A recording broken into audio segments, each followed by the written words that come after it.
পশ্চিমবঙ্গে গ্রেফতার সন্দেহভাজন পাক নাগরিক। উত্তর 24 পরগনার হাবড়া থেকে পাকিস্তানের 2 নাগরিককে গ্রেফতার করল রাজ্য পুলিশের স্পেশাল টাস্ক ফোর্স। ওই ব্যক্তির নাম ওয়াহাব আলম ওরফে রানারফ। তাকে জিজ্ঞাসাবাদ করে কলকাতার তপসিয়া থেকে মোহাম্মদ ইজাজ নামের আরও এক যুবককে গ্রেফতার করে। প্রাথমিকভাবে মনে করা হচ্ছে রানার সাগরেদ হিসেবে কাজ করতেন ইজাজ। প্রাথমিকভাবে মনে করা হচ্ছে এই দুজনের সঙ্গে পাকিস্তানের গুপ্তচর সংস্থা ISI এর যোগাযোগ ছিল।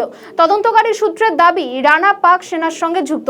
আপনাদেরকে আরও একবার জানিয়ে রাখি, পাক নাগরিক সহ গ্রেফতার দুজন এবং তদন্তকারী আধিকারিকরা ইতিমধ্যে তদন্ত শুরু করেছে। পাশাপাশি তাদের দুজনকেও জিজ্ঞাসাবাদ করা হচ্ছে এবং তদন্তকারী আধিকারিকরা বলছেন রানা পাক সেনার সঙ্গে যুক্ত।